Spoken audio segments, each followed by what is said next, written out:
Patrick Osoi, a former KDF officer, and Jackson Kuria, also known as Cop Shakur, a former prisons officer, have been arrested after forming a group called quote-unquote FBI, allegedly aimed at fighting police brutality and impunity. Osoi, who was arrested on Tuesday, was arraigned at the Kahawa law courts but not charged after prosecutors sought 14 days to complete investigations. He is expected to face 4 counts, including possession of a firearm and ammunition without a certificate, as well as offences linked to terrorism. Cop Shakur, on his part, was arrested when he showed up in court in solidarity with his friend, as Gatete Njoroge now reports. Standing tall and defiant, clad in a black t-shirt boldly emblazoned with the name Osoi the Sixth, as he calls himself, Patrick Osoi faced his accusers behind the bars of the Kahawa law courts just hours after his arrest in Langata. A former KDF officer, Osoi was apprehended for allegedly forming a group that brings together disgruntled current and former security officers. The movement, which uses the name FBI, which means fighting brutality and impunity, wear uniforms and caps resembling military regalia. They have also been captured on camera with assault rifles while training at shooting range fields. The prosecution.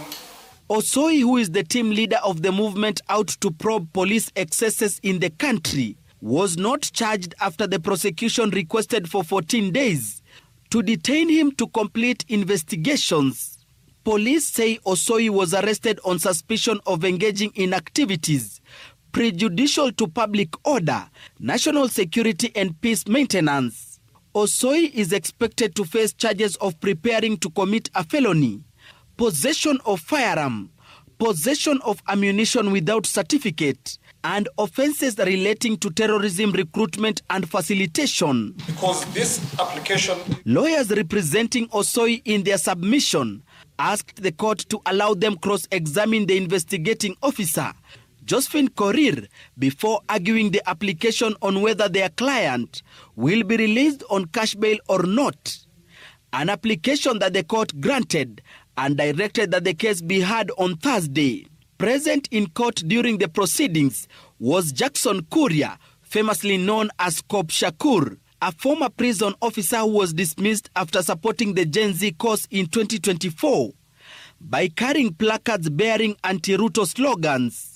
They want to arrest me. I'm here in Kahawa law courts. Cop Shakur, a member of FBI, was however detained before leaving the court precincts after police officers blocked his car. He is now expected to be arraigned, even as police say they believe members of the FBI group are in possession of sophisticated special weapons, are well trained and skilled in handling firearms, and can mobilize and influence the public into war. Another police officer, Kimathi Hiram, who is also a member of the movement, is on the police radar.